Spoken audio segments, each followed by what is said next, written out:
It's Tynee Talks right here. We gonna talk about it right here. I'm gonna talk about everything you like. I'ma make it real quick, cause it's Tynee Talks. And I'ma talk about it. Yeah, cause it's Tynee Talks. And I'ma talk about it.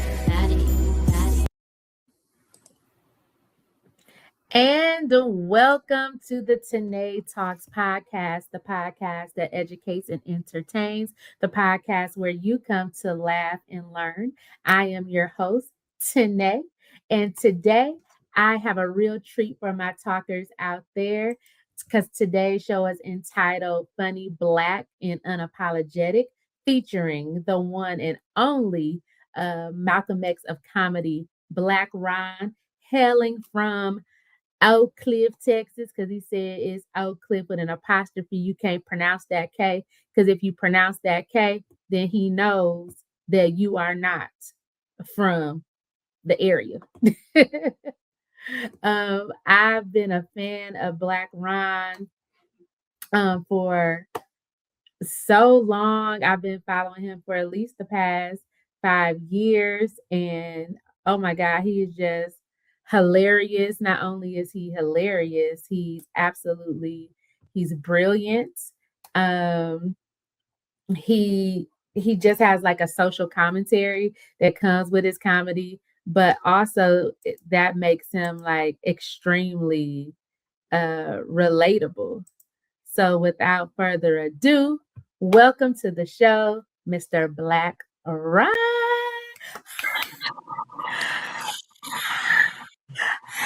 Well, y'all heard? I gotta talk today. Dang, I mean, they going crazy. It's pandemonium over here. They was loud. Pure chaos. I said, hold up. Hey, you think you know a person? Hey, anyway. Hey, what's going on? I want to let the people know. No, that's not lint in my beard. That's 40. That's what I got 40 right here too. Right there. I got blessed with 340 strands. On your 40th birthday or a little bit before? A little bit before. The white folks moved into my neighborhood a little bit before my birthday, and I'm gonna let them stay, because I heard that if you kick them out, they will come back with a vengeance and re-gentrify your whole face.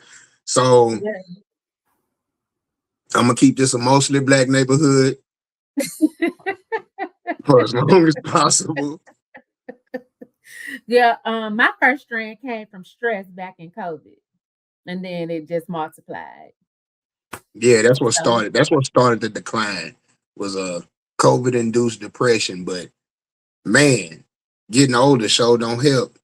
But my face ain't all wrinkly though, so I'm happy for that, because I could really have got nice skin. Faces. You got nice. This is a nice skin day. I'm having a nice skin day. I had a little bit too much exposure outside. You went outside? Yeah, I had to shovel my sidewalk and stuff, and then my neighbor across the alley, he's an elderly gentleman. He was out there trying to do it for him and his wife, and I just took it upon myself to go over there. So I'm gonna feel it tomorrow because my back already tight. Yeah, today we're here live, and back to you, Bob. So no, you talked about being 40, and I'm so glad that you talked about that, because you did well. First of all, the audience, we're going to get to know a lot about you today, but you did a bit about turning 40 and about like now you the new family barbecuer. Like basically our generation, we the new generations of aunties and uncles, and I did a show about that, like coming to grips with being middle age. So can you talk about like how you truly feel about the torch being passed to you, because you got the whole family on your back? You got all the recipes and the seasonings, everything on your back. How does that feel to you? Yeah, Tynee. That I was playing. I was just messing with people.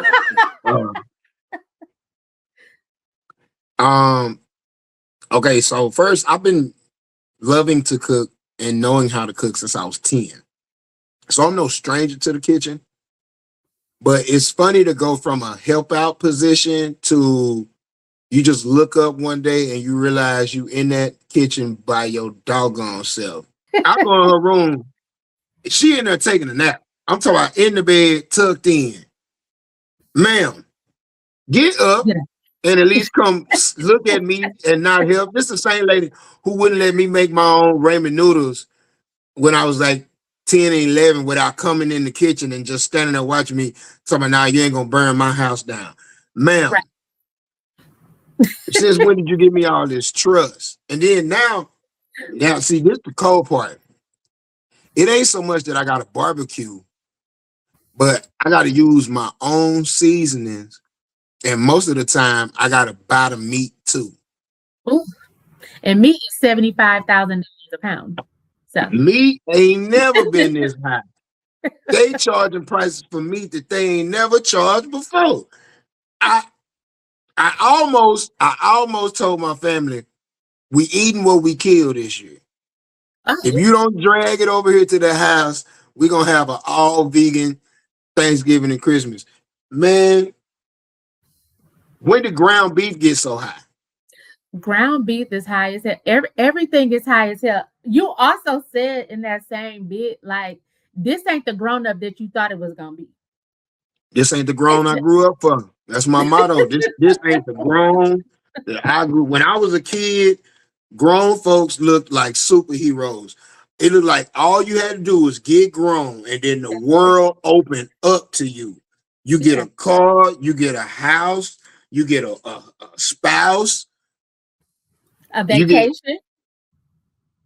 You remember when your mama told you that you could do whatever you put your mind to? You remember when she told you that lie? Yeah. It was a lie. It was a lie. Look at us with our grown self, putting our mind to everything every day, not doing it.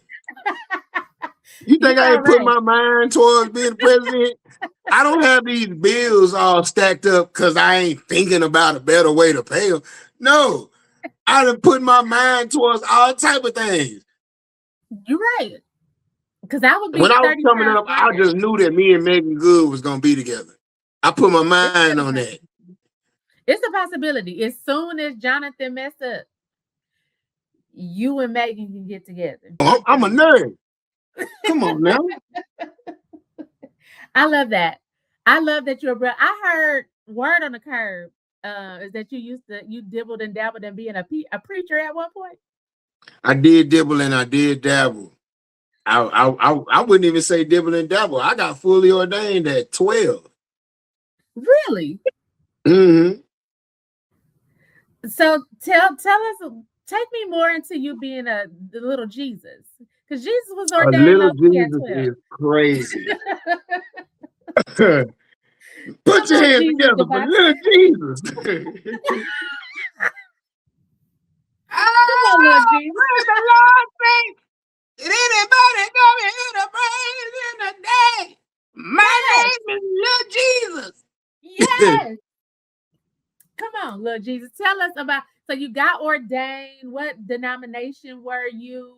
Did it lead into your adulthood? When I was first born, we were missionary Baptists. Me too. So my first Easter speeches and things of that nature were missionary Baptists. When my grandmother passed, that's when my mama decided to go ahead and depart from that church. So then we took like a year off of church. We ain't go nowhere for a year. And then when I was 11, we joined a Pentecostal church. Never heard of it. Half Pentecostal, half apostolic. Okay, I understand full-heartedly. You know what I'm talking about? Pentecostal church, but they weren't under UPC. Mm-hmm. I know. But they ran like an apostolic church, you know what I'm saying? So we were in World Assemblies Restoration for a little bit. James Nelson and them out of Baltimore. So you well into college. Where did you go to college? I went to culinary school first, Okay. and then I started working. After my second year of culinary school, I started working, cooking in kitchens and stuff, and then I had opportunity to go back to school, so I went to Grambling State the second time. Okay. And were you under watch care there? Because I went to Dillard and I was under Paul Morton as watch care. Hell no. My mama and them tried to do that. What you not finna do is give me no parole officer. They don't really monitor you, like you still doing your own thing. No, because see, when you involved in ministry, like I was in the music ministry, I was in the youth ministry, and I'm on the ministry auxiliary, Mhm. which means I would have came with a whole transfer letter, Mhm. Yeah. the whole ministry packet. Mhm. Then I would have got there and they would have had responsibilities and obligations for me. Well, brother, we all cutting the grass next Saturday. We need you to pull up here Saturday at 7 o'clock to cut the grass. I'm not Mhm. gonna be able to do that for you, Pastor. That's wild because I was just a regular parishioner. Well, I was a Sunday school secretary. I was in the choir. I was in praise dance. But when I got under watch care, it was just, hey, pray for me while I'm here. See, So I don't. all those positions that you just named, had you that came up pregnant out of wedlock, they would have Jesus. just put you out. They'd have sat you down unceremoniously. Me, on the other hand, if I would have created a baby out of wedlock, they would have had to sit me down in front of everybody on Sunday. Jesus. Well, in my see, I was part of Missionary Baptist. When my mom was pregnant with my sister at the age of 20, she had to like come in front of the church and apologize. But luckily I wasn't a teen pregnancy, but I don't think that I would have had to. I don't know. I don't know if they would have sat me down at my church because my church was a special place. So So you I don't MPP. So what school did you end up going to? I started off at Dillard University and then I I got went to a Dillard four. for a semester. You went to Dillard, DU? What dorm did you stay in? I stayed in the modules. Oh, you really went to Dillard. You really went to Dillard. I stayed in Camper Hall, but I used to be up in the modules, but that was a little too hood for me. Like, why y'all got your I stayed in the modules right next to the MassCom building. It was an all white building. Well, most of the buildings at Dillard are white, but it was a like, yeah. MassCom building. Yeah, Let me let me find out. Okay, so we play cousins for real. 2001. 2001? Yeah, I was it was in between my sophomore and junior year. I went to Gilbert Academy, which is not to be confused with Upward Bound. Upward Bound niggas were like the ratchet version of what we were doing at Gilbert Academy. I'm an Upward Bound alum. Don't ever try it. Hey, y'all were Hey. cute. Y'all were cute, but y'all wasn't doing what we was doing over at Gilbert Academy. Upward Bound I was cream of the crop at Upward Bound, and I did Upward Bound Math Science, which is a separate entity. Again, cute as a button. But what we were doing at Gilbert Academy actually counted towards college credit. Okay, so you did a little dual credit. So when I left Dillard at the end of the summer and came back for my junior year of high school, that's when I found out my mama had changed high schools. She had enrolled me in a different high school. I wasn't going to my home school no more. I did go to Kimball for 2 years. End of that sophomore year, my mama transferred me to El Centro. Okay. So then I ended up doing concurrent study anyway. Okay, so you were dual enrolled. Well, Upward Bound did pay for you to take dual credit classes, which I took advantage of. There will be no Upward Bound slander, Gilbert Academy. There will be no Upward Bound slander.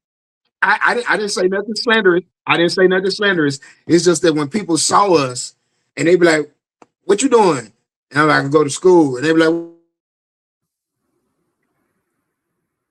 Mm-hmm. when people would see us in New Orleans, And they be like, what you doing? And I'll be like, I'm on my way to school. And they be like, oh, what school you go to? And I'll be like, Dillard. The first thing they will always say, oh, you in Upper Bound? No, no, I'm not in Upper Bound. There's another program, another step above Upward Bound. We had to, cause like in Upward Bound, did y'all have to take classes every day? Yes. Like high school classes, or they were taught by a college professor? They were taught by a college professor. That's where that's why people got it confused, because they would see us doing something similar. Okay. It's just at the end of our shit, we actually had midterms, finals. We actually had, you know what I'm saying? Like, we had 3 people fell out. They got kicked out after the first month. It's a 2-month program. So like, yeah, like midterms came, they was like, you down here and you're shucking and you're jiving and you're finna go home. Cause what you're not finna be doing, and they already told us, you get pregnant, you go to jail, Jesus. you catch a case. If your dorm fails inspection for any of those type, automatic expulsion. Okay. Automatic. And it's going on your record at school too. At high school too. So like, I think they said a lot of that just to scare us out of doing stuff. Mm-hmm. Cause we still did what we did, but we did what we did on such a low key. You gotta be low key. You gotta be so low key. It gotta be. I'm talking about.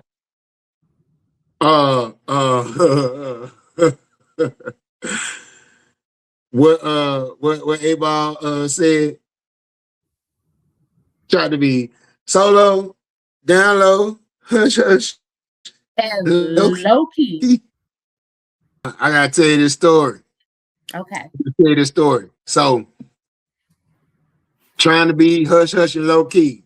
One weekend, we decide that we're gonna throw a kickback in the dorm, and we're gonna invite all the pretty girls to come through and kick it, right? So we taught one of the RAs into making a play for us. Now, Buddy supposed to go to the liquor store for us. Bear in mind, we didn't know that the RAs were only slightly older than us. These were all people in graduate school, senior year, things like that. You know what I'm saying? About to get their undergrad or in grad school. These weren't like fully realized adults. Their frontal lobes weren't even fully developed. At all. These are college graduates. Maybe. Possibly. I'm saying that to say the fact that Buddy was 21 or older is questionable. Yeah. He told us he could get us a 12-pack. No, he told us he could get us some liquor. Some liquor. Y'all need to put some money together. So everybody throw their money in. We come up with like $30. Y'all had a lot of money. That's a lot of money back then. In 2001, that's a lot of liquor money. You can get a lot of liquor for $30. Yeah, y'all was about to be lit in the sky. And that was just the liquor money. Somebody else that came up on a Nick bag. Somebody went over to the Taco Bell and got 24 tacos, 12 hard, 12 soft. Oh, y'all about to really party, a real party. Man, because we got the girls coming. So I'm already like, hey, bro, everybody need to clean their room up. You know what I'm saying? We're going to mop the hallway. We're going to spray cologne in the hallway. This is when Polo Sport was really popular. Mm-hmm. I remember Ralph Lauren Polo Sport, the fat blue bottle. So we mopped the hallway real good. Everybody mopped in their rooms. We put some blue paper up over the lights and shit. So now the hallway is blue. So y'all had a blue light special going on. So we got the decorations going. We got that thing lit. We just need our liquor to pull back up. Mm-hmm. But to get back, oh, y'all got it laid. Y'all got it laid. Well, here you go. That man had me one sack and a box. He went and got a 12 pack of beer and 3 bottles of MD. Mad Dog 2020. A Y'all blue, about to lose. a Y'all about to blue, lose a y'all mind. yellow, and a green. Out of control. Pure chaos ensues. Damn all that. That mean that man pocketed $18. Right, because Mad Dog is super cheap. Well, was Mad super Dog back in 2001 was like $1.99. That 12 pack was like $9 or $10 because it was like a 12 pack of like Miller Genuine Draft or something like that. It wasn't like it wasn't a great beer. It was just like beer. Yeah. Man, so I opened the top of the box. We pull ice off in the box, and then we sit the box on top of a t-shirt. And then, yeah, that's some hood stuff I learned from being in the hood. You can turn the beer box into a cooler, and it's good for 3-4 hours, and then the box start to leak. But that cardboard is so good, that corrugated cardboard is so good that it'll work as a makeshift cooler. Anyway, this is probably why I am the way I am as an adult now. Only 4 girls showed up at first. Mm-hmm. And 2 of them girls left. And then, like, all of a sudden, the girls were showing up like 2 by 2 and 3 by 3. But it was like when some would leave, when some would show up, some other ones would leave. Yeah. The word got out, oh, they got food, they got liquor, they got a blunt going.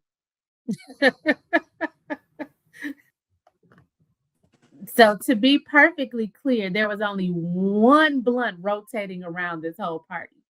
Yeah, because because I told them, I said, hey, we're not gonna smoke all our weed with these O's. Because why would you? And put that green MD up. If they want green, they can mix some blue with some yellow. Because we gonna want to kick back by ourselves, later to chill. You feel what I'm talking about? Yeah, I know to play. Man, when I tell you, I'm so glad I ate before the party because the tacos got ran through. Immediately. Tacos got ran through, liquor got ran through. It wasn't a problem to girls that we had already agreed as a consortium wasn't invited, started showing up. And we was like, how did you even? And then they wasn't even being cordial about it. Like, hey, we know we ugly. Can we come in and have a good time? They were like, so as soon as the door opened, they were, huh? Why y'all let them? Because wasn't no people on the module doors back then. You had to open the door to see who it was. We opened the door. Shawty just let herself off in the room. Let me get some tacos and some drink. God damn. They said, goddamn me. Ugly girl. And we was like, hey, we all ran out. Man, when that one girl showed up and it wasn't nothing for her. And he was like, nah, chill, bro, chill. Ain't nothing. She was like, well, that's why y'all thought y'all was trying to pull a fast one. And all y'all did was feed the girls doing, thank you, and walked off. Holla, y'all.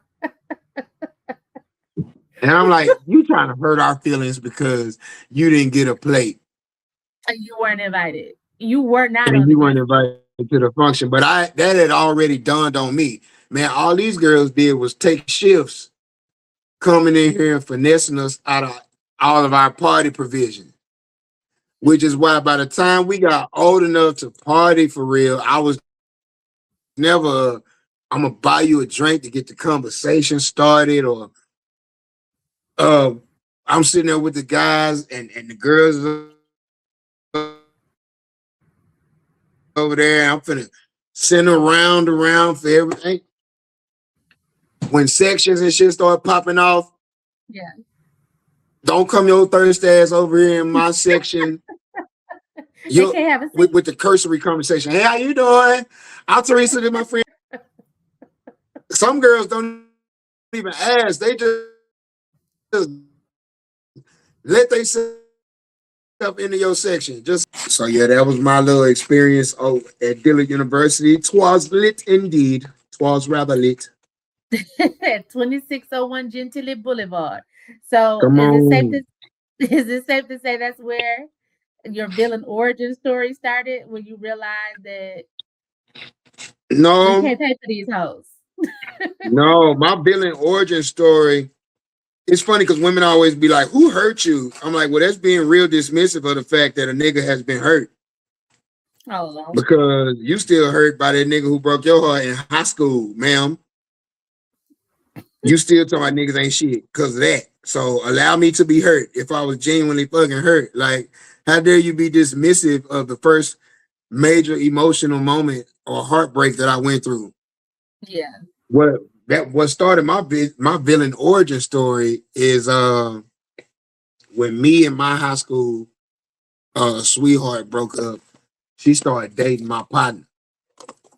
Mm, And at Jesus. first I came home and I was like, I want to kill both of them. And Rightfully so. and my pop sat me down and was like, he ain't catching a rape case. And I was like, what you mean, Pops? He ain't took nothing from her, bro. He can't do nothing that she don't let him do. He can't do nothing that she don't allow. Yeah. Ain't no need in being mad at your partner. I mean, that's real. That's real. She was a willing participant. It took me from being mad at both of them to being genuinely hurt by both of them. And it was like, yeah, I'm cool on you, bro. And me and you, we ain't never got to say nothing to each other ever again, baby girl. Mhm. And she waited until the end, the last day of the year for seniors. She waited for senior checkout day to walk up on me and give me this long ass letter. You remember Leah? Hit me with the 4-page letter. Mhm.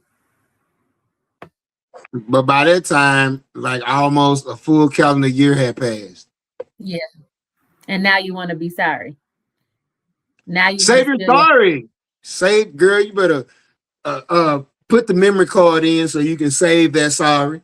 Save that. Thumb yeah. drive that. Floppy this, that. Zip drive that. That's so interesting because my son, he's a 10th grader now. And I asked him how would he feel if his homeboy dated his ex and vice versa. And the new Gen Zers are like, they don't care. And I'm like, you don't care? And he's like, The well, why new should the, I? the new mentality is a person is to be experienced, not possessed. Yeah, yeah. Which I think that the Gen Zers are learning it earlier on, and we millennials learned it a little later. And actually, No, what all motherfuckers doing is we watched a whole generation of people who had divorced parents get into relationships and get divorced. Gen which Zers are products of 2 generations of divorce, and that wasn't true for our generation. well, yeah. But my mom did always. I think I always say that we're not always taught how to date, and the idea it's all about communication, right? So I feel like my mom used to always say, "You're single until you're married. You're single until you're married." And my mom is a baby boomer. Well, she was. She God bless the dead. But she used to always say, "You're single till you're married." But I think teenagers still to this day, because my husband's a teacher too, fall into this idea that they treat their boyfriend girlfriend relationship as marriages instead of looking at it as They're I'm supposed getting. to. You supposed to. Number I one, I think we act I like think we even act like the our parents and grandparents didn't get together in high school and stay together 40, 50, 60 years after that. So we can't disqualify young love like it's No, somehow invalid. no. But Not no, disqualifying young love. I'm just putting that to the side. That's just one. But on the subject of boyfriend and girlfriend, Okay. this is me holding the mic because I'm finna say something deep and serious. Okay. Outside of the whole initial premise of boyfriend and girlfriend, Mm-hmm. when you're dating a person, that's supposed to be your practice marriage. And the things that would warrant a divorce generally cause a breakup, with the understanding that if we agree to be married, the shit that we would have broken up for, we got to fight our way through. Yeah. And that's the reason why I feel you have a lot of women out here these days saying stuff like, I'm dating with a purpose. And what they mean is, I'm dating with the intent to get engaged and married. Because everybody's dating with a purpose, even if that purpose is just to bump uglies with a person, even if that Mm-hmm. purpose is to scam them, even if that purpose is to, do something nefarious. Everybody has a purpose. Yeah. But the purpose ain't always a committed relationship and or a marriage. And the reason why is because we look at being boyfriend and girlfriend like it's something trivial. When a man and a woman are dating, that man assumes husband responsibility for you from date number one. And it doesn't just end and stop with chivalry. It's Correct. not just because he's paying for the date. He put you on the inside of the curb in case a car jumped the curb, which Right. means So he just protect placed you. your life above his own. And you ain't even gave him no coochie yet. So once we start moving into the realm of being physical with one another, you already know how it's not serious and an STD or a baby can come from this. Correct. It's serious. Most black people have a teenage parent in their family. If it ain't your own mama, it's one of your daughters or nieces. So how it ain't serious? Mm-hmm. These kids is really coming up to school with real guns for they pretend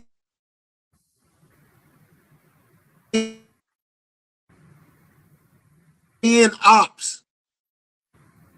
Mm-hmm. It's serious. It's very serious. It's prepubescent. The number of grapes and essays Mm-hmm. committed to high school girls by high school boys is going up. Yeah. So these relationships that these kids are forming are very real. Yeah. I think the point I was trying to make is that, again, what I prefaced it with, communication. If people were honest, to your point, with their intention, if the young lady or the young guy would say, I am dating multiple people and you're my friend, or saying, I'm dating you and I want this to be commitment. So I think my because I don't dismiss young love at all, and a person that I was inspired by, because I experienced, young love, but Sister Soldier is really good about that, just saying not to Oh, dismiss. coldest winter ever, Lord. And not just that, Coldest Winter Ever is not my favorite book, actually. It's the Midnight series, because she gets into the psyche I knew I of liked you. I knew I liked you. she gets into the psyche of a man, of a young man. And to Yeah. your point about that protection, starting with Midnight at the age of 14. And when you get into his backstory, you understand that he's Protecting out his there, sisters and and everything. his Yeah. mother, and then the And three then wives he that had two young wives. He got married at 15 yeah, yeah. twice. And then he ended up getting a third wife, in addition to that. So I don't dismiss young love. I know feelings are real, but I'm also an advocate for being honest. That's why I'm an And advocate for deodorant, because young people be grown up musty, musty. musty as hell. I have to And tell I you know, feel like once you musty, man, everything you do is real. you know. So you grew up in the church. We was raised that cleanliness is next to godliness. And so I passed that on to my son. So he's a really hygienic young man. But he had to have a musty conversation with his homeboy. And he said the homeboy didn't want to take heed to what he was trying to put down. He wasn't picking it up. I said, you a good friend for letting that Because happen, you only, know. just say it like this tonight. It takes a woman to break a man from the musty demon. From the musty Um, demon. it's a demon. Because he creeps into your life at a young age. You don't know when he comes in, but just look up and damn it, he's there. And like a monster under the bed, he wait for the moments to attack you in your most vulnerable. Musty demon don't he you be smelling good all day, and then all of a sudden here come that girl you like, and Yeah. then musty demon just want to start just sliding out your shirt. Just perspiring everywhere. Just it is demonic. The sense be demonic. You ain't lied. So And he needs because a you girl. purify yourself every day in the waters of Lake Minnetonka, you be like, ain't no way I stink like this, like a barnyard animal. Like kids got young, pure funk. Like it's uncut. It It's ain't got no, sanctified. and it ain't got no stress in it. It ain't even got no bills or no anxiety. It ain't got no fear of getting fired from a job, or No, they don't got no oh my God, cortisol what in if it. I can't pay this rent? Or like, Yeah, just unadulterated funk. and that's what, because they unadults, and that's why it be unadulterated. I'm talking about to the high caliber, strong thing, which is why I say, hey man, unless you are on a raw organic diet, Yeah. put some aluminum in your deodorant. Oh, listen. The girls and the guys out here on some vegan deodorant. No, ma'am. Give me my secret. Made for a woman and How strong you enough don't for a eat meat, man. but you smell like a hamburger? Smelling like all kinds of the pig's ass. No, no, You ma'am. get your goddamn rosemary and wild onion smelling ass. You too herbaceous. You thought that lemongrass and that sandalwood was gonna cut it, and it Herbaceous. didn't. You got these people out here. Oh, see, I'm on a cleanse. I rub a crystal under my arm 100 times. I Demonic. don't care. I don't care if you hold a person named Crystal under your arm. It's the Go hit devil. that with some soap and some water and a little bit Soap of and aluminum. water don't do nothing to get funk off, because funk is caused by the bacteria that live on your skin. It eats your dead skin cells, and then it poops and poots. Ugh. Yuck. So what your body odor is really you smelling the excrement and the Come on. passing gas of the Mm, bacteria that live on your skin. Jesus.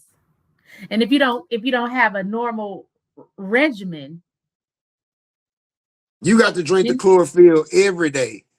You can't Jesus. just take it twice, and now you can't just, because you had a couple of kale smoothies, now you on a non-aluminum based deodorant. First of all, you got to change your biochemistry, because deodorant also is an antiperspirant. Hello. Some So of we y'all don't got need to no whip find out patches. whether or not you need an antiperspirant or whether or not you need a deodorant. They need to become Like one with me, I themselves. sweat more than I stink. But the more I sweat, the more I stink. Right. And I'm not much of a Some perspirer. people be bone dry and musty. And I think that's the worst smelling. actually. But they say that chlorophyll, because my homegirl took some chlorophyll and she said she absolutely smelled like nothing. She said it took away everything in her when she drank the People are chlorophyll. nose blind to their own funk also. That could be it. Don't believe me? Grab a pair of yesterday's drawers and smell them. You Not was doing just it. in them.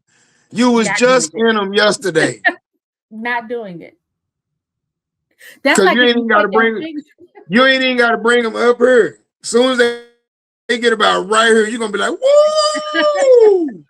It's a no thanks for me. It's a no thanks. But Ain't nothing Ron, in there but some old sweat. correct that I don't. I'm on today's time. I'm not on yesterday's time. And welcome back.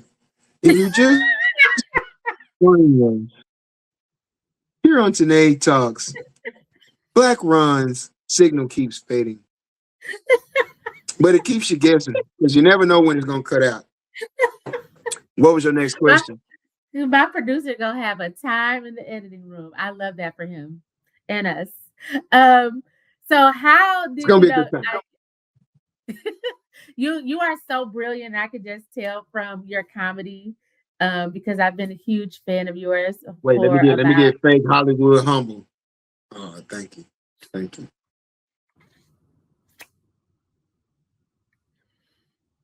That's the look. That's it right there. This one right here. Oh, that's Hollywood humility. Yeah, that's it. Jesus. But no, like I anybody who knows me just knows I love comedy. When I was first starting my podcast, I had Ali Sadiq on. My favorite. Please. Don't make me laugh.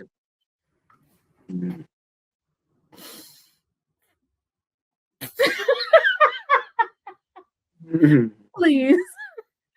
Oh,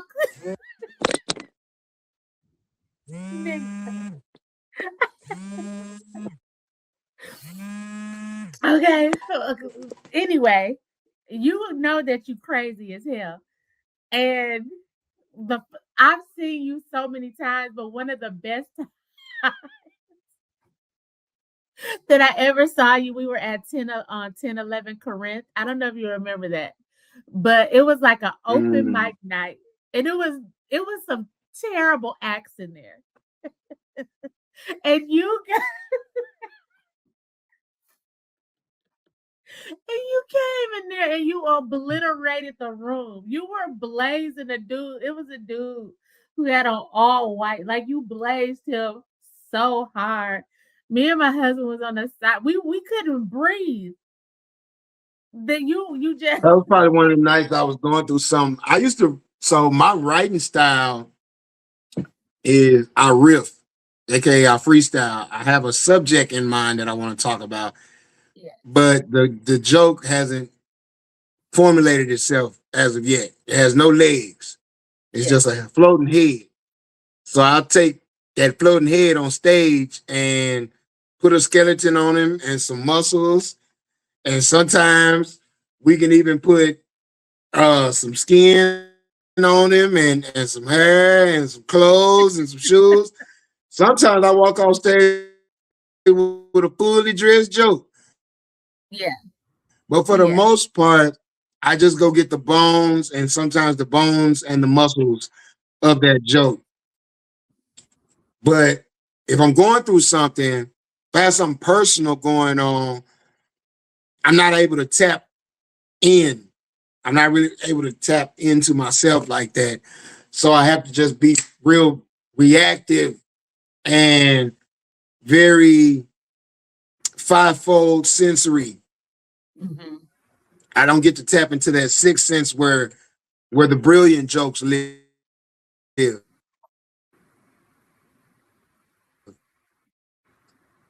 But the funny shit is lame. hmm, You feel me? So I can talk about how you look, how you sound, how you smell, how something tastes. how something feels. So yeah, I when I'm going through something, if I just got through getting into an argument with pretty lady, then I will go into that room and unleash hell on the room. And they ain't really deserve that. Them people in that audience did not deserve that. But you also should not be wearing what you're wearing if I'm going through something.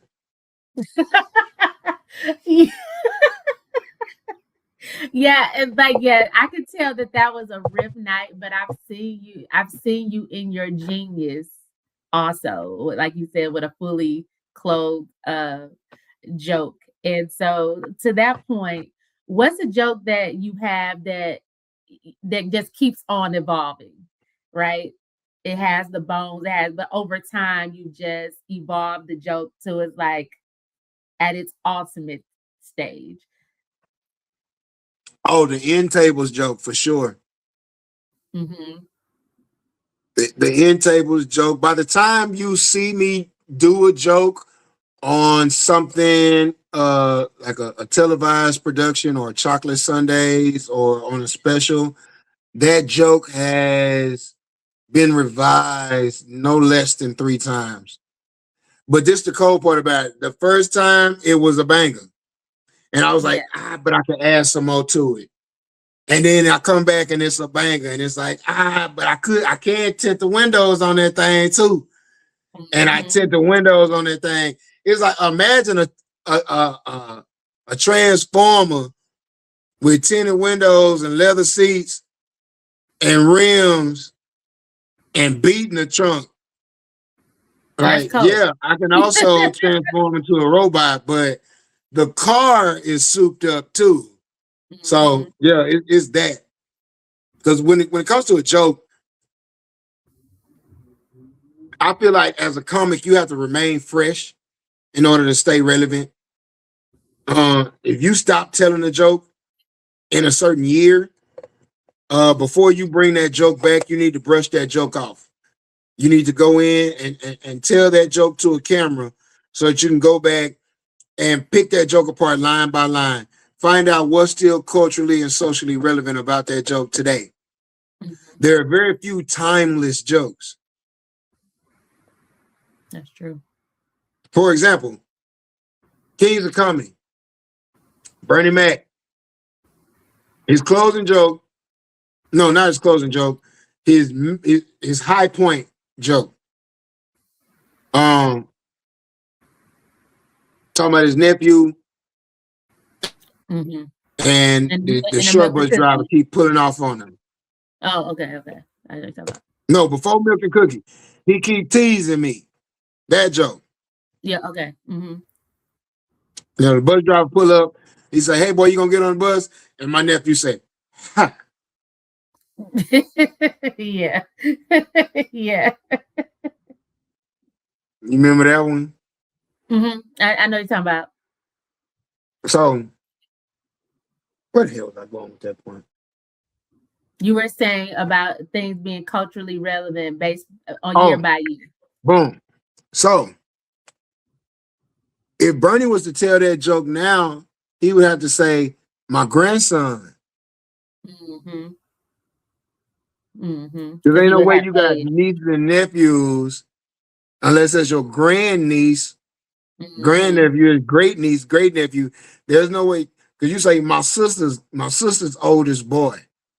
Yeah. There's no way your sister's oldest child is in elementary school and you're in your 60s at this age. Right. So you have, you know what I'm saying, certain stuff like that, you know, you telling a joke, and in the joke, if you were in high school in the joke, you got to say however many years ago that was. Otherwise, especially if you're telling a joke that you're already famous for, that's already been publicized, televised, or popularized by you. You got to go in and you got to repaint that thing. You got to shine that thing. You got to put a coat of 2026 on it. Yeah. Otherwise, you're up there doing a greatest hits. And as an artist, that gets stale to me. Yeah. So I change a joke every now and then just so the joke is fresh to me. Mm-hmm. Unless it's a joke that's based on true story. Certain facts, events, and variables have to remain the same. You know, I can't go summer 88, or was it 89, or was it wintertime? Oh, never mind. On a joke. Yeah. You know, It has to reek of authenticity, absolutely. and it has to, because then the audience, when you're guessing like you just did in three, they're like, well, did that really happen to you? Is this really yours? Is this your story? Especially, and how I'm gonna tell a story that happened in the summertime that was about the swimming pool. Mm, And that's nothing comics don't do. mm-hmm. They don't tell their jokes in a seasonally relevant out in March. My general rule of thumb, unless you're telling an actual story and the time of year and stuff is crucial to the story, if 6 months have gone by from the date of your story, don't tell that one. From the date of that joke, don't tell it. In other words, if it's June, don't do no Christmas jokes, bro. Right. Because it don't seem like it doesn't make sense for the timing, the Because relevancy. as a customer, as a show goer, I feel like you giving me some copy paste, cookie cutter. Mm-hmm. This is your act. And that's a very 80s, early 90s way of doing stand-up where you got to act. Like you George Wallace. You're going to go up there with the same 40 jokes, Mm-hmm. and you're going to do them 40 jokes. Now, you might change the order, but Mm-hmm. you're going to do them 40 jokes. And jokes are not a set list to me, like a musician set list. Mm-hmm. You go to a Frankie Beverly and Mays concert before he passed away, you had a pretty good idea of what songs you were going to hear. Mm-hmm. From start to finish, you know what the closer and the opener gonna be. You know he gonna open that thing with Happy Feeling or Southern Girl if he in the South. You know he gonna close it with Before I Let Go. Mm-hmm. You know what I'm saying? You know he gonna do We Are One and Golden Time of Day in the middle of the show. You know he gonna let Jubu come out and get a solo on the guitar.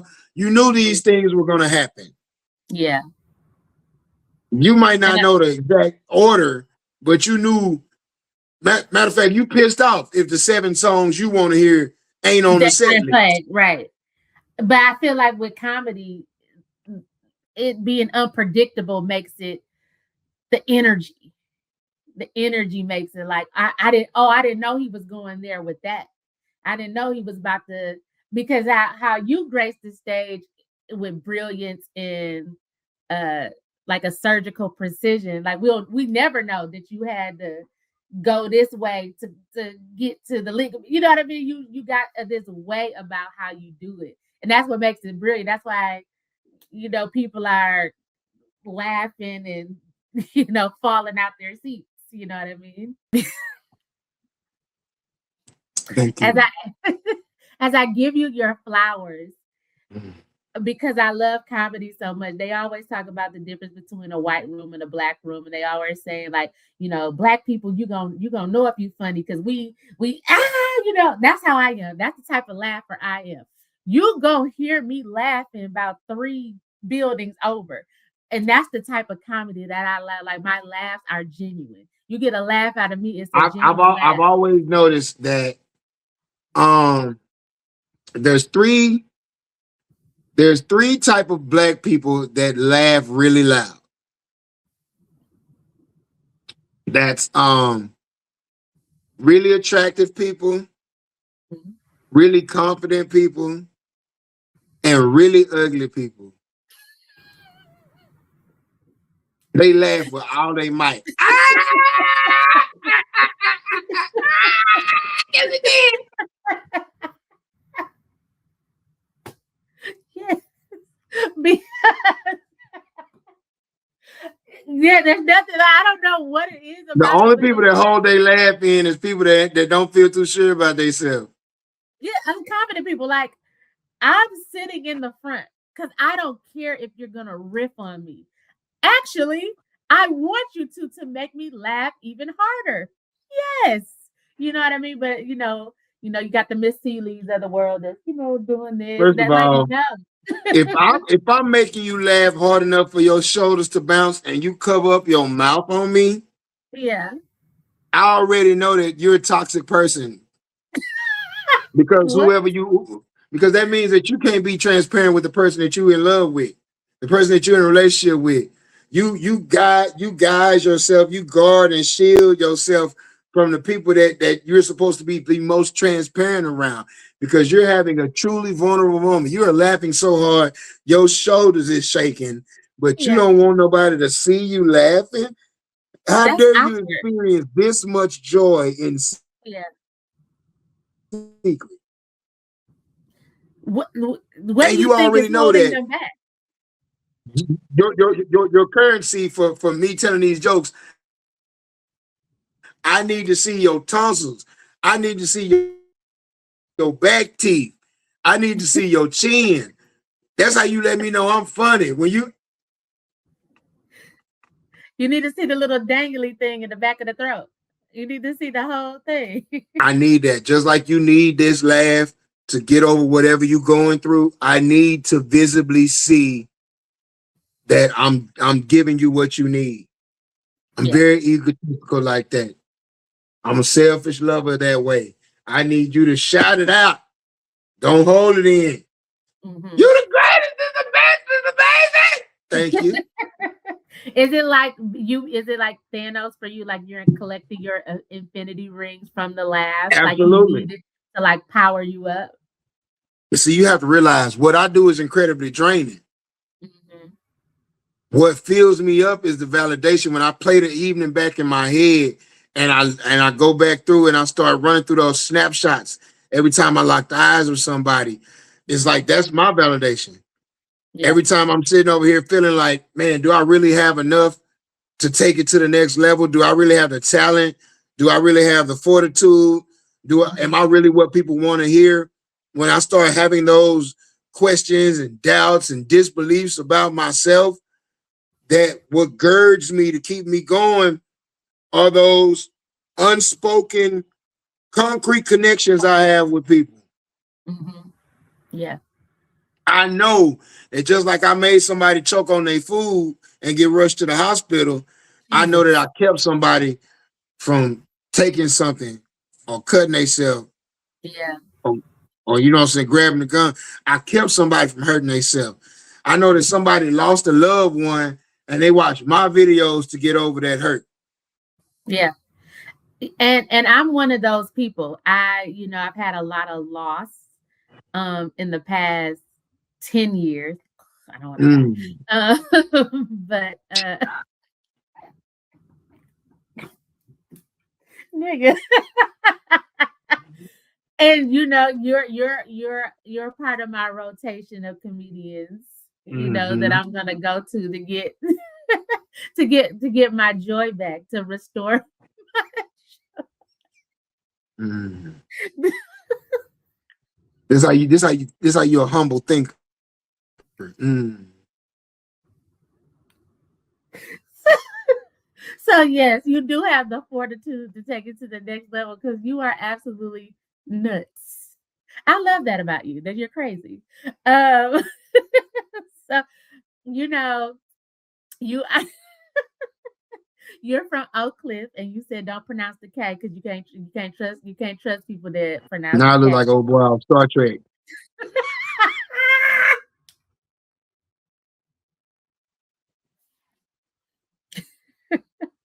So anyway, with you being from Oak Cliff and me being from Flint, I like completely relate to people from Oak Cliff. Like when I moved And here, I people were see telling now me, why cleanliness is next to godliness for you. don't try no water jokes. You see how I ain't even have to put no punchline on that? That joke just wrote it. You see how that joke wrote itself? People died. from drinking that water. Yes. But any Hoosers, we Oak Cliff, I always say Oak Cliff people, Flint people, and people from the Bay Area, the Yay area, like we have an affinity towards each other. I think it's because we have a similar like type struggle of understanding. And I when I was listening to you in another podcast when you talked about there is wealth in Oak Cliff, there's a spectrum there. And that's how it is in Flint. At one point, Flint was the wealthiest zip at one point, the wealthiest zip code in the In nation. Michigan. And we are in the nation too at the time in the early 1950s, and we are the model for the community schools model. So you have all these things. So we've seen Flint go from up to down. I've seen the whole thing, but it's a pride about people from the cliff. And there's a pride from people from Flint, like we call ourselves Flintstones. You know, it's a pride in us that other communities envy because no matter how bad it is, how great, you can't say nothing bad about where I come from. You know, just like Hey, the nobody can say greatest nothing bad. woman to ever wear boxing gloves is from Bedrock, Flintstone. Hello. And she from where I'm from. She's from the nutty north side. You know what I'm saying? There's a grit to her. There's an unapologetically Black about her. There's a talk shit factor about her. You know. I don't think Clarissa Shields has to talk too much shit. When you can whoop most asses, you ain't got to talk. She ain't got to talk about nothing. And That's why I know for a fact everybody. I don't know why people are trying to get a love and hip hop type of scenario to go down between her and Remy Ma. Nobody wants to see that. No, because it would be terrible. It would be terrible. First of all, there's only going to be one winner. We know who the winner is. So unless some weapons come, it's probably not going to be the lady who doesn't fight professionally. You're onto something. They don't call you brilliant for nothing.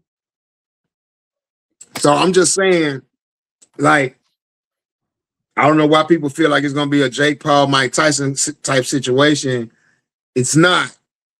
And I have personally witnessed women, particularly Black women, become increasingly violent. Mm-hmm.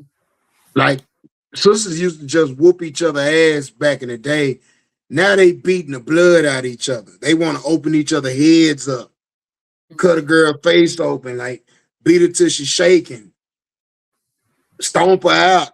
Like, hey man, that don't serve us as a community. That we don't get no points for that. We don't get nothing from that.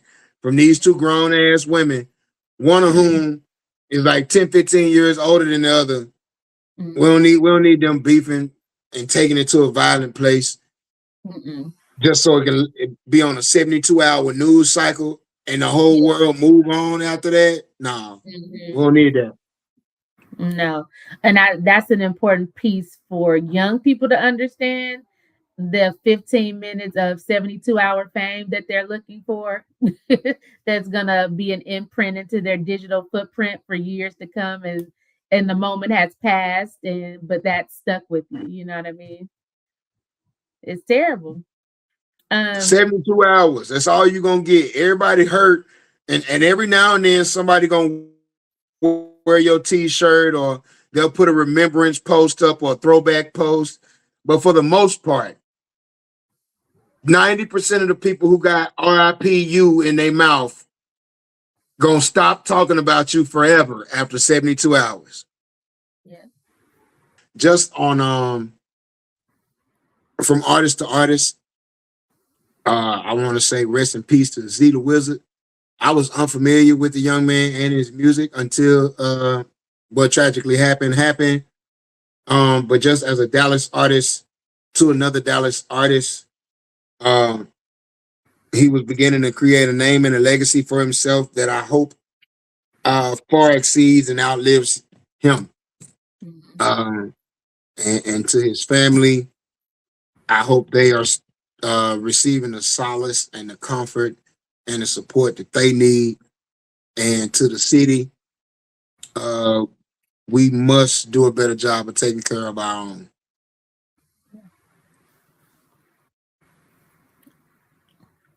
Rest in peace.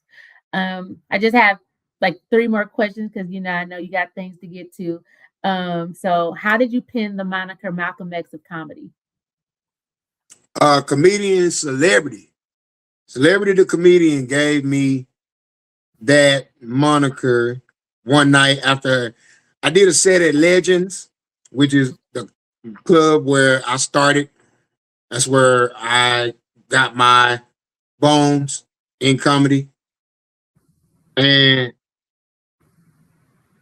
at first, when I went on stage, I would just seek to be funny, to get the biggest laugh, however I could. So I would do musical parodies. I would do costumes, impersonations, current event jokes, toilet bowl jokes, bedroom jokes, humping the stool jokes. I did every type of comedy. And one night, something had taken place in the city, and I did a big set, great set, had everybody rolling, and I had a couple minutes left. No, I didn't. I ran the light, but I was closing the show. I was last. I was like, hey, man, before I get out of here, I just want to say, and I went on this tirade, this rant that lasted and people were like stuck in their chair. They were clapping while I was talking, they would give me the, that's stronger than an amen. So anyway, I do this long ass set where I say a lot of deep stuff at the end, and Celebrity gets on stage after me and says, give it up for Louis Farrakhan. He's like, well, nigga, the Malcolm X of comedy, ain't it? And the whole room fell out laughing. Yeah. And then a lot of the comedians started saying it as a joke. Oh, here come the Malcolm X of comedy. And nigga BlaqRon, boy, that nigga that. And they be talking like he the Malcolm X of comedy. We see my brothers and my sisters, what we need to do as a people, you understand. And I just took it and flipped it on his ear. I started studying Malcolm. And after, reading his autobiography and doing more research about him, I noticed that we had a lot of similarities. Both of us PKs, both of us grew up highly intelligent in predominantly white schools where we were ostracized and belittled for our intelligence and our race. Mm-hmm. But also learned how to code switch and how to master that system.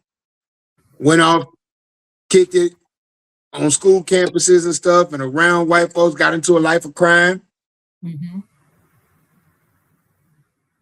And it was in jail that I realized I needed to stop doing what I was doing and turn my life around. Because when I was in jail, that's when I found out the sex of my child. Hmm. So my daughter's mother was 4.5 months pregnant with her when I went to jail. While I'm still in jail, she goes and gets the second set of sonograms, and they find out the gender of the baby, and I find out that I'm having a daughter while I'm locked up. So yeah, after finding out that it was a girl, that's when I made the promise to her and the decision within myself to switch it up.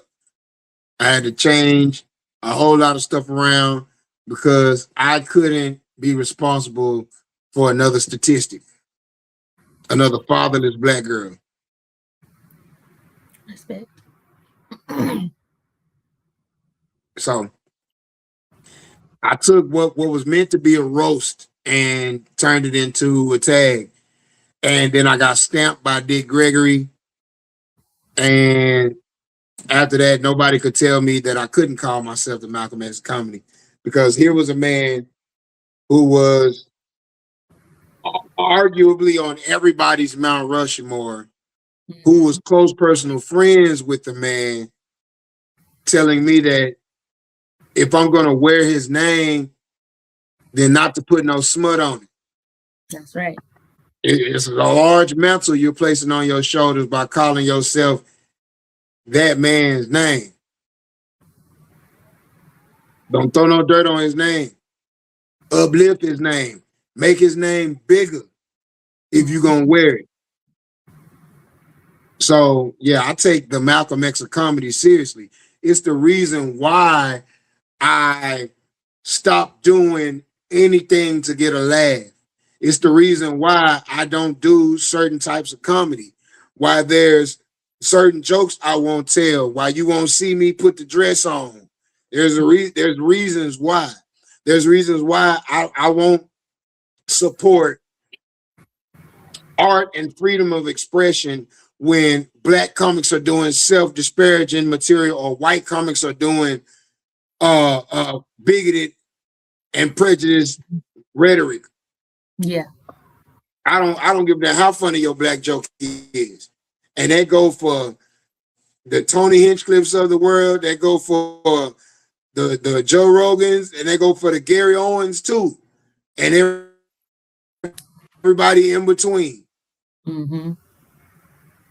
Black folks are not your personal fucking punchline for you to pick on for the sake of a laugh. Mm. That applies to any comic that is pandering to a group of people for the sake of having a fan base. Yeah. That ain't just for Gary Owen. That goes for the non-LGBT comics that placate and pander to the LGBT crowd because they make up the majority of your fan base. But you don't have any fan base on the antithesis. How you a white comic with a mostly Black fan base? Yeah. That That means that always, if you got in front of a room full of people that you look like, what material you gonna do? the people want to know. Right. What joke? Here's the cold part. You've been doing this shit for this long and can't sell out a room full of all white folks. I've never seen you do it. You might have did it somewhere in a market that's predominantly white. But chances are you don't tour those markets because that's not your core demographic. Your core demographic is us. So you go to cities where there's at least 1,500 of us that's willing to pay a ticket and come see you that weekend. Mm-hmm. Club hold 300 people. You're going to do 5 shows at 1,500 people. You need somewhere where it's 1,500 ticket buying us's. Now, out of the 300 people that's in that room, 30 of them might be white like you. Yeah. That would bother me. It should bother him. Because that means that the shit you talking about, they can relate to. And how is it that you talking to a whole room full of people that can relate to what you talking about, but you can't relate to them?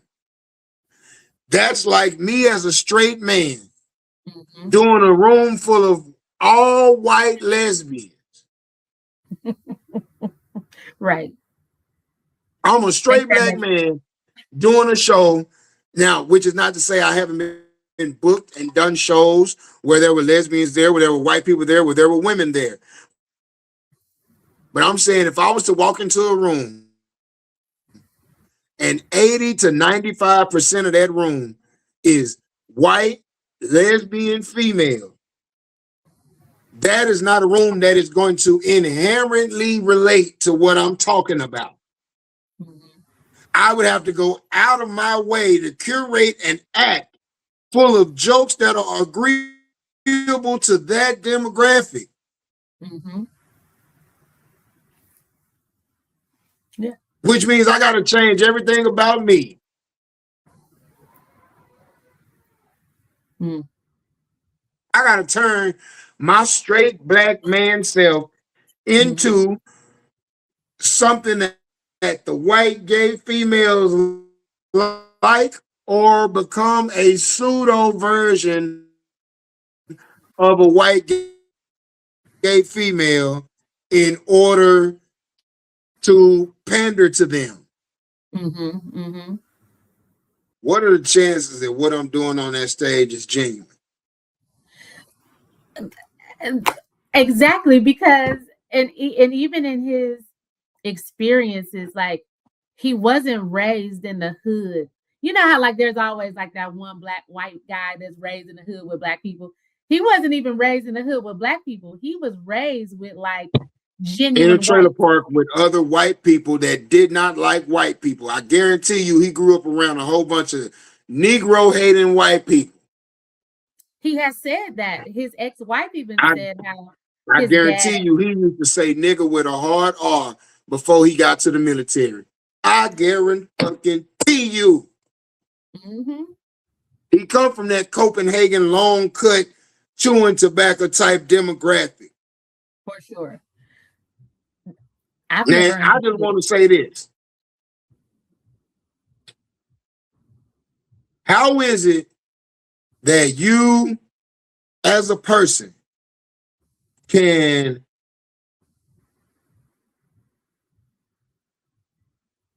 continuously support somebody that you see is playing in your face?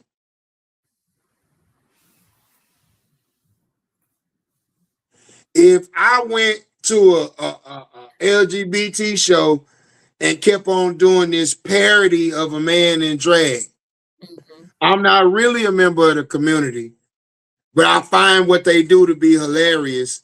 I'm really poking fun at them. Yeah. I'm doing blackface without painting my fucking face. You just said a word.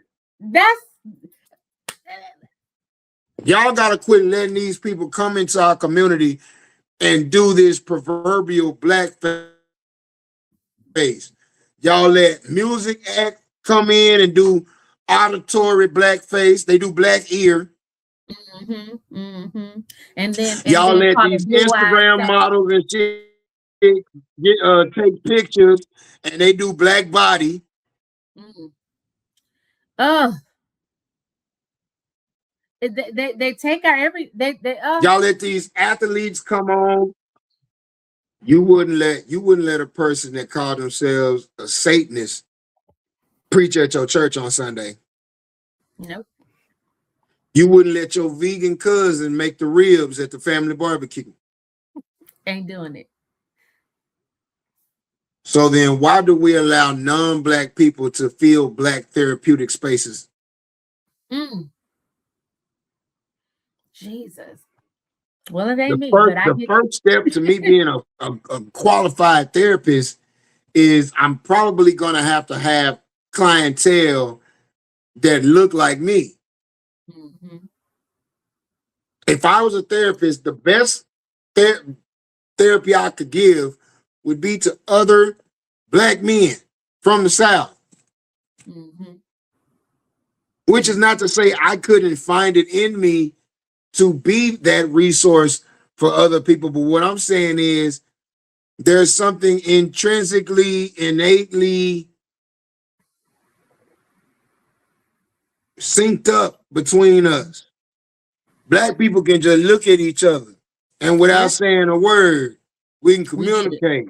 That's right.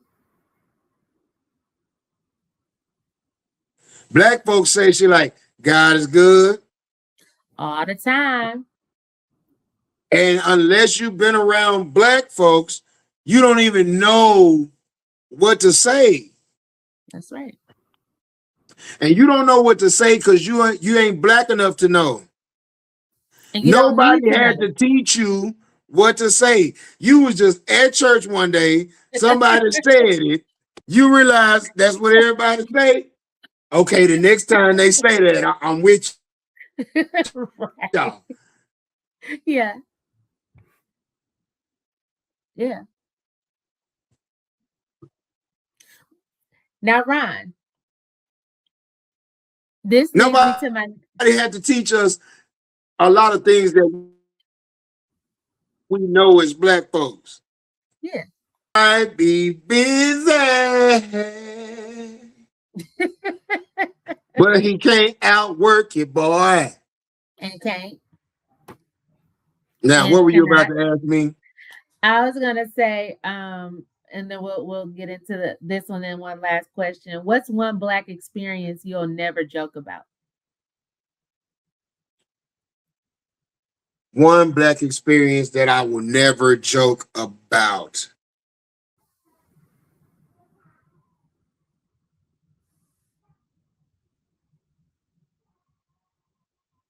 If not buck breaking, then the middle passage. Mm-hmm. Because I've made jokes about slavery. Mm-hmm. One of my most brilliant jokes is about there had to have been something enjoyable about the time we spent as enslaved people, because otherwise the uprising would have happened immediately if there was nothing for us to find joy in. Correct. But the middle passage, being jammed like Temu packages on the Amazon truck, on the bottom of boats, Mm-hmm. foot to head, chained up, and going through your entire human existence for months, chained up on a boat. What about all the black folks that was seasick? Mm-hmm. And it wasn't no They got Dramamine. nauseous and they start throwing up. What about the people who start throwing up because they hear somebody throwing up or because they smell somebody throwing up? All the chain reactions. Mm-hmm. The women who had their cycle. Mm-hmm. Bathroom every day.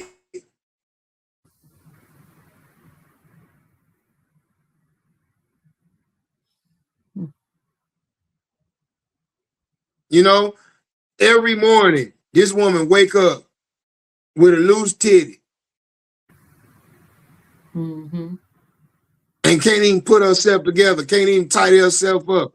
The brutalizing that our people went through, because not only did the people that had us in captivity feel like we were worth nothing enough to work for free, stuff like that, stuff where I just feel like there's no humor in that whatsoever. I don't find any humor in lynchings and buck breaking and stuff like that, stuff that where we're not even allowed the dignity of death, Mm-hmm. where you desecrate and humiliate a dead body.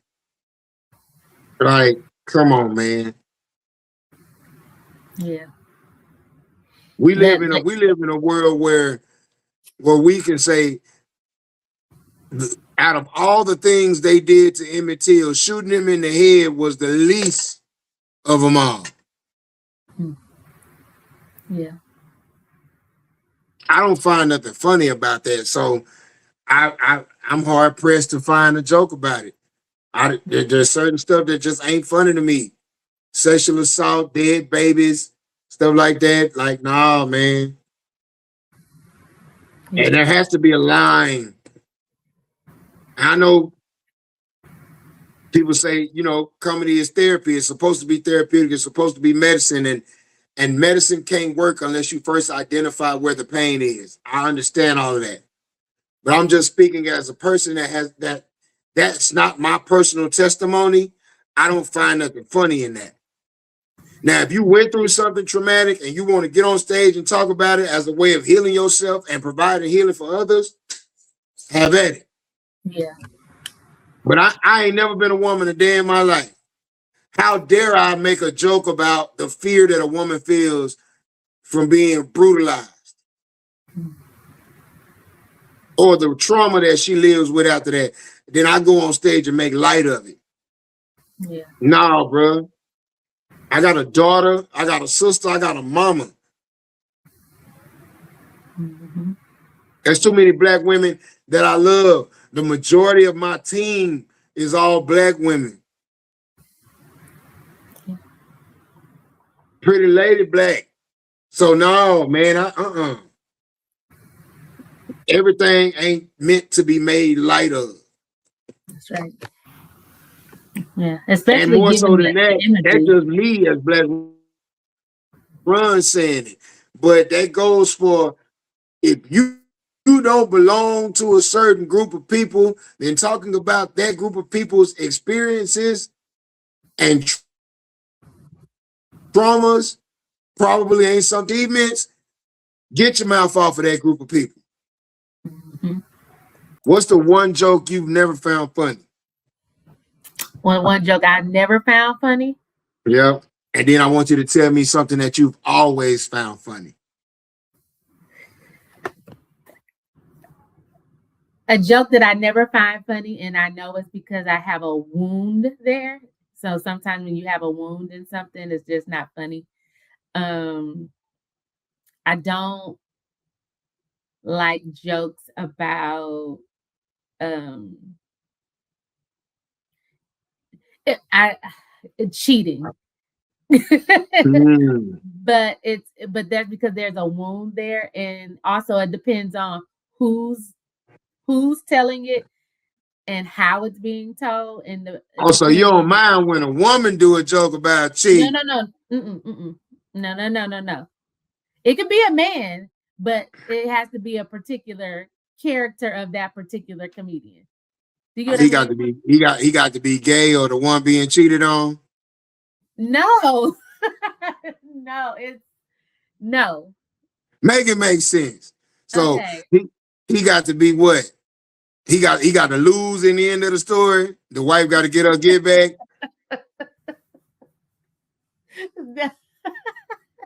No, it has to be okay. You It's know giving how real Tyler Perry. Like the only type of time you can listen to a cheating story no, is if no, no, it's got no, a no. Tyler Perry narrative. No. It comes to the okay, so for example, you're the Malcolm X of comedy, right? And if you told a joke about cheating, I know that I'm gonna be cracking up. But there is a particular comedian that I don't really bang with that much, who just recently got caught slapping the hell out of somebody else. We won't say no names. It's like when he does it, because it's like his Why did character I know that's who you perceives were talking about? I knew it. that's who you were talking about once you said that, but there's other comedians that I don't rock. Once you made it plain like that, I knew who you were gonna say before you gave that description. It's like the character of you. Do you get what I mean? Like, I don't know. It's the character. But a joke that's always gonna make me laugh is Okay, that uh part makes sense. that does that make sense? Okay, good. All Yeah. right. Now, one joke that I will always find funny is the sound of a poop. I don't know why. I'm immature. It's That's always so gonna be funny to me. I know it's childish. I'm a whole 40, but There's somehow something about it. it's something about somebody pooting. Like, and it can't be like intentional. Yeah. Like that's not funny. That's disgusting. Yeah. It's then when you holding it on for dear life. And that happened to me because I am a college professor. And I don't know what it is about when I get in front of a class sometimes, my bubble gut, like my stomach wants to be so loud. And it just, I don't know. I don't, maybe it's nervousness. You get pooty booty before a lecture. Good evening, students. What? If you open up your books and a window, And when I was pregnant last year, I could be like, oh, It was easier for me. Y'all love blaming it on other stuff. Oh, it's that medicine I took. Oh, it's that lunch I ate. Oh, it's the baby. No, you just got a loud butthole. You just be firing shots. You need to get them frogs out from under your feet. Listen here. But to answer your question, something that's always going to make me laugh no matter what is church jokes. And maybe because I grew up in the church, and church is just, church is a comedic playground. It's something always just insane happened in that church. Guaranteed. Let me tell you something about me. I am the wrong person to sit next to or lock eyes with if you're trying to remain serious in church. It's something about my spirit don't give a damn that that's the house of the Lord. Shouldn't have been funny. If the Lord didn't want me to laugh, he shouldn't have let me see it. I mean, some of my greatest laughs have come from church. I'm talking about guttural. I almost peed on myself holding in a laugh. This lady, I told you I played the drums. So from my perch on the drums, I can see everything that's going on in church. And again, I know I'm 40, but I can't watch you fall. That's funny to me because most folks don't accept the fall with the first stumble step. They fight it for 2 or 3 or 4 or 7 steps. And then they fall. I'm fighting the fall. Running through that damn fall. Man, I'm sitting on these drums. About ready to pass out. We already did praise and worship. And we already had shout music at the end of the worship song. Yeah. We did 2 praise songs, a worship song, devotion. No, 2 praise songs, devotion, prayer, invocation of worship, worship song, shout music. Like we halfway through the service. Yeah. This lady want to come up there. She gonna do an exhortation, you know, like a mini sermonette. Mm-hmm. And it's only 4 steps. Jesus. I'm bringing up that it's halfway through the service for a reason. Mm-hmm. I'm tired. I done already drunk 2 bottles of water because they done played the hell out of us that morning. Yeah. Because as a musician, I got to play for sanctuary entrance, you know, as people entering into the sanctuary, you know, pre-service sizzle, that's what we call it. I gotta play for sizzle. Somebody gonna come up and open service with a word of prayer. Mm-hmm. So, you know, you sizzling on the cymbals and shit during that also. Mm-hmm. Or you playing one of them songs with a black time signature, like Praise Him. Mm-hmm. You know, one of them songs that you can't count. You just gotta know how to play that. Praise Him. Praise Him. Praise Him. Praise Him. Praise Him.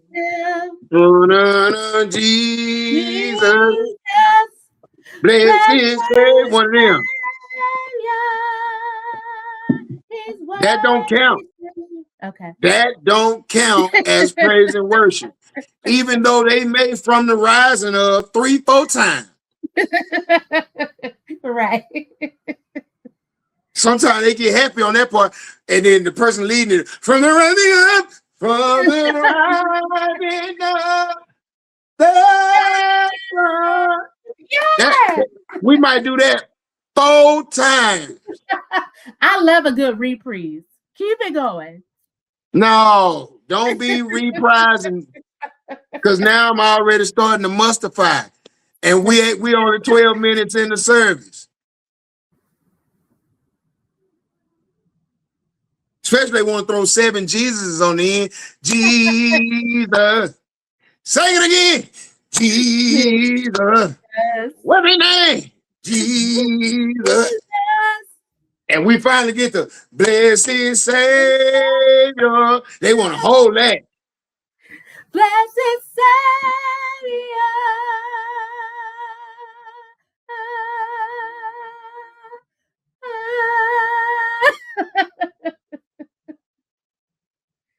He's worthy to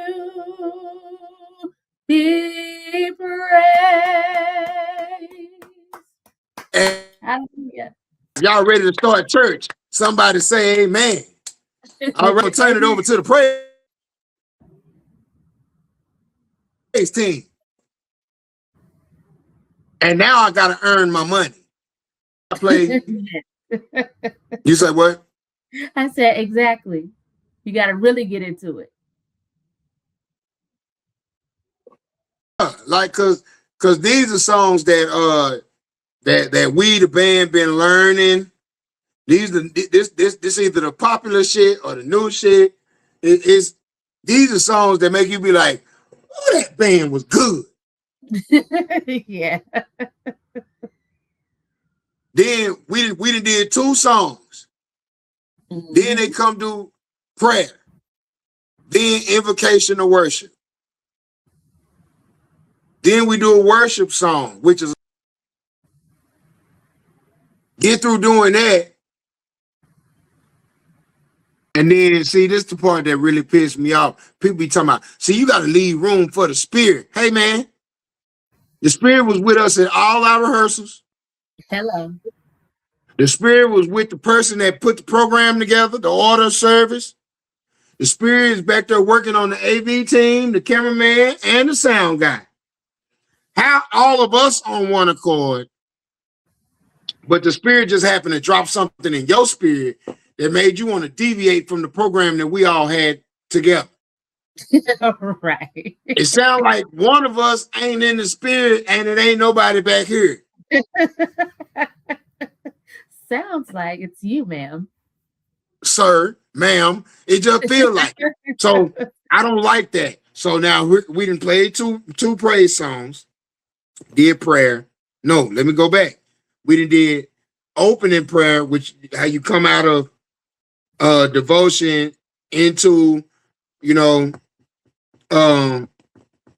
entrance into the sanctuary, then opening prayer, sanctuary prayer, then 2 praise songs, then a prayer over the service, and then invocation of worship, and then worship song, then bled into shout music.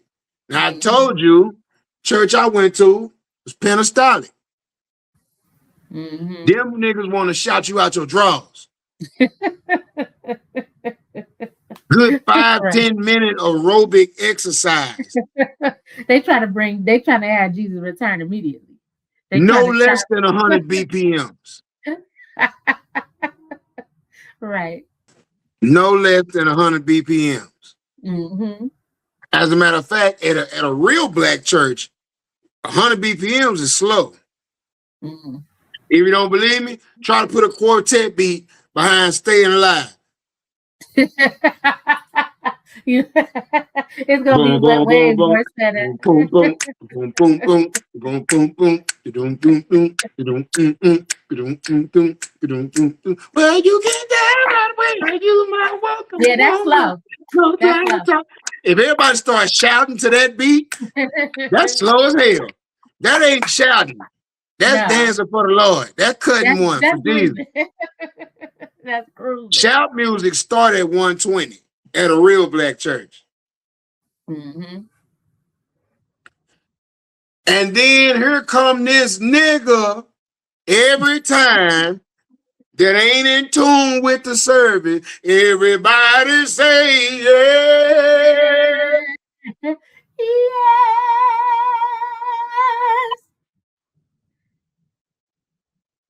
And what bothers me is the musicians be over there getting it. He won't let us in. He won't let us break it on the one. or nothing. We over there 135 beats now.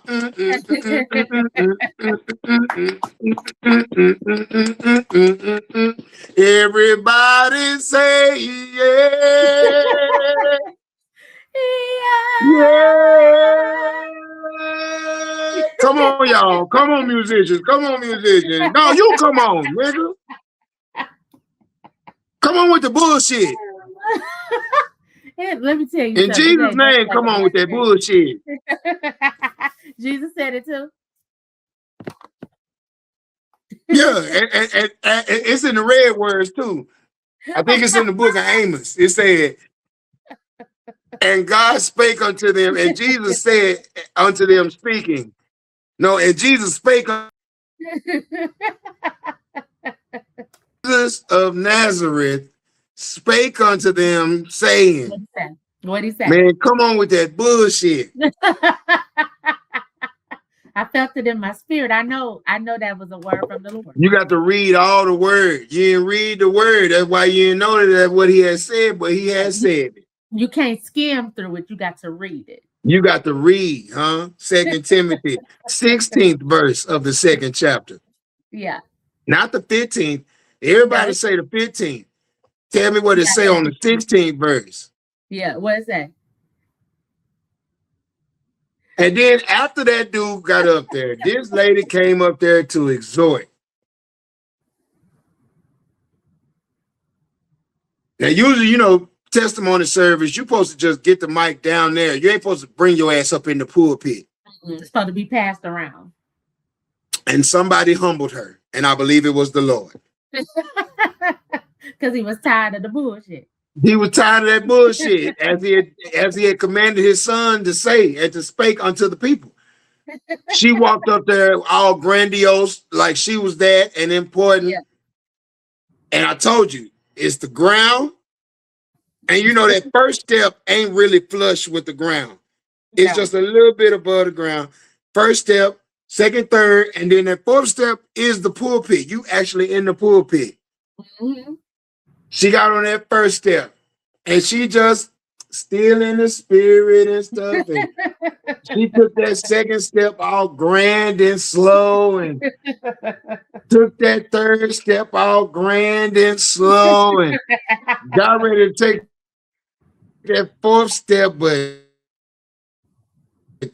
didn't bring her foot up enough. Nope. And clipped that top coming into that pulpit. Oh, that choir stand had to been right there. Jesus. She'd have ran for 100 yards. Goddamn me.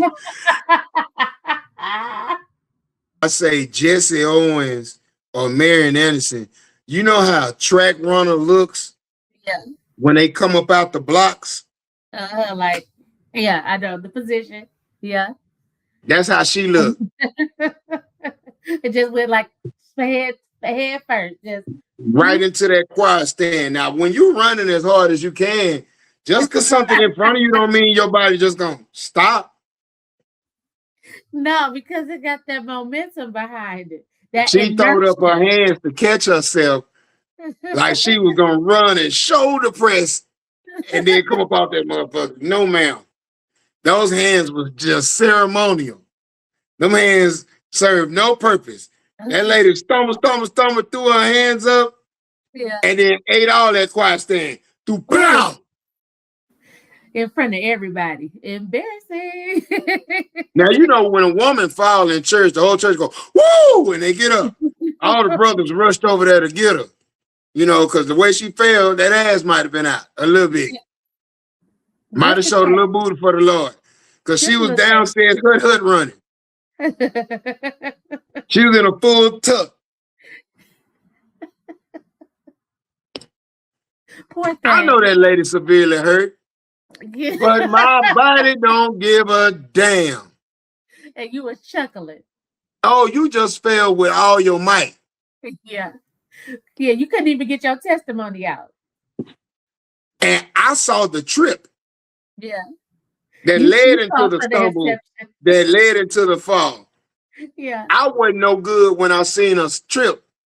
Because she tripped. She did that kind of trip where where you jump a little bit. Yeah. Like she was going upstairs, then she hit that trip, and when she hit that trip, her body went up like this first. And then she began to stumble. And so anyway, so when she started stumbling, I threw my sticks up in the air. I ain't even gently place them down. I threw my sticks. And I caught my face. And I spent around on that drum throne till I was facing the bass player behind me. And I said, did she fall? And I heard everybody in church go, woo! Which let me know, yes, she fell. And I looked back over there, and that lady was planted up all up against that. I'm talking about, I'm laughing so hard. I got the baby ostrich neck. How old were you? 26, 27, somewhere like that. I was grown. I was somebody's daddy already. You see how you laughing right now? Where you just gave in to the laugh, just sat back and just. But my head and neck was going with the laugh. I was laughing so hard that I had to get up off them drums. I could imagine. I went outside into the hallway and fell in the floor. And I had to army crawl on my hands and knees to the bathroom. No. I couldn't even make it to the real bathroom. I went to the children's church, to the daycare. I crawled on my hands and knees into the daycare. She thought daycare lady thought I was just playing around. Like, get out that floor playing, boy. I always playing. I'm like, I can't stand up. You couldn't breathe. You couldn't control yourself. If I'd have stood up, I would have peed on myself immediately. I crawled into that bathroom in the daycare and laid on that floor crying and laughing until I could hold my bladder enough to get up and pee. And when I came back in there, everybody was looking at me like I pushed her. You didn't tell her to highfalutin herself up there to the pulpit. That's when I learned that when you do things in the church to glorify, edify yourself, pretending that you're doing it to big God up, he got away. He got a way of showing. Now you really got something to testify about because you almost broke your goddamn neck in front of everybody. Should have been dead and gone. But the Lord saw fit, huh? I can't get no help in here today. So that was gonna be her testimony for next week. Yeah, now that testimony real. Oh, come on, somebody. Cause listen. You ain't prayed, you ain't purified yourself or nothing. You just gonna come walk off in the pulpit. There's a reason why in traditional churches, you enter the choir stand a different way than walking up through the pulpit. That's right, because it's holy ground. That's right. But that's back when churches were holy places. Now, everybody mad at Drewski like he wasn't showing us what other real pastors done showed us.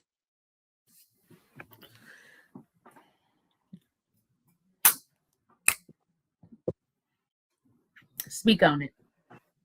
It was cool when the only gay members at your church was the choir member and whoever he was sleeping with.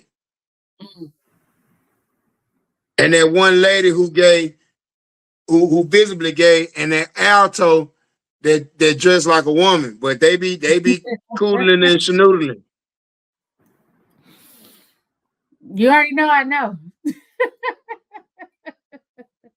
Now you got Saucy Santana in there. Mm. Do something. Say something. With a bust down 27-inch. Jesus. And a full beard. Big old back. Because the And nigga was an all-pro lineman, D1. And got a full face of makeup. Beat to the guards. Say something. I fucking dare you to say something. Say something. Say something about Pastor's oldest grandson. And see, don't it be a problem? Pastor's oldest grandson is nuts. Pastor's oldest grandson like nuts. But that was always crazy. We came up when the pastor's kids was the ones doing everything pastor was preaching about. Every single thing. Stay out the strip club. Talk to your daughter. My pastor used to talk about his kids. He would call their names out. He would say their names. Yeah. Some of y'all smoking weed like Josiah, throwing your paycheck on patients. Huh? I'm going to talk about it. Yeah. I know y'all going to get in that weed for my grandson. They say he got that gas.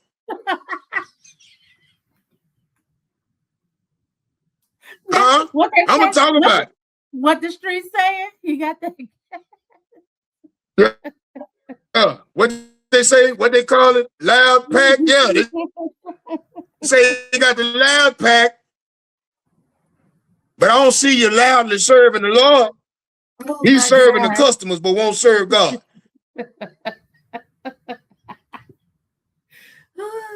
Right. I told him, I got some smoke right here that can burn a bush, and the bush won't set on fire, grandson.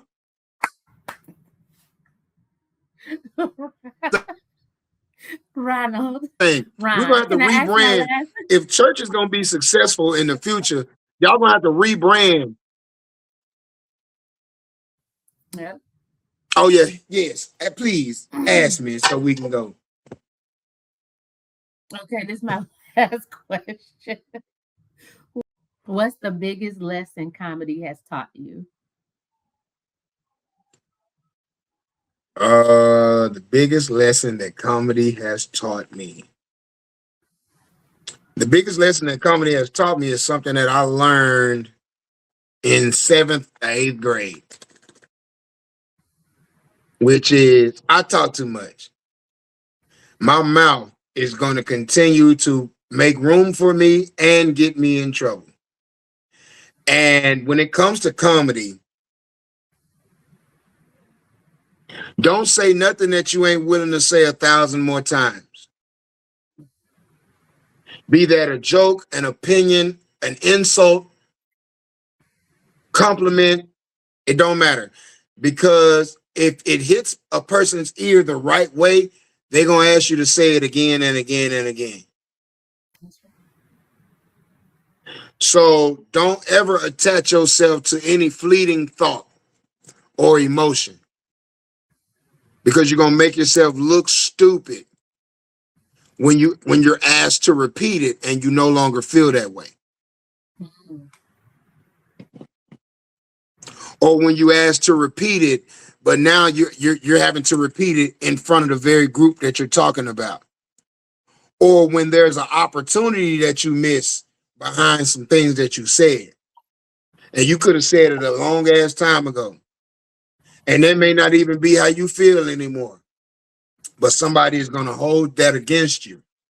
So don't ever open your mouth without the realization that what you say next can and will go viral.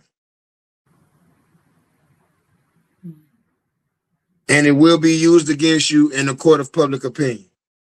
Mm-hmm.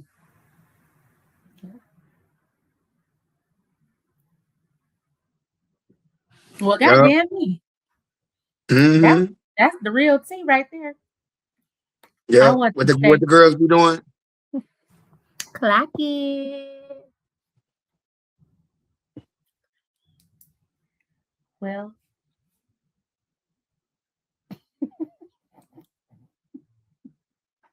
That's a straight way of doing that.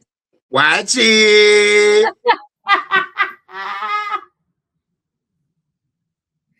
Be sure to follow at Tynee Talks on Instagram and on YouTube and on Facebook.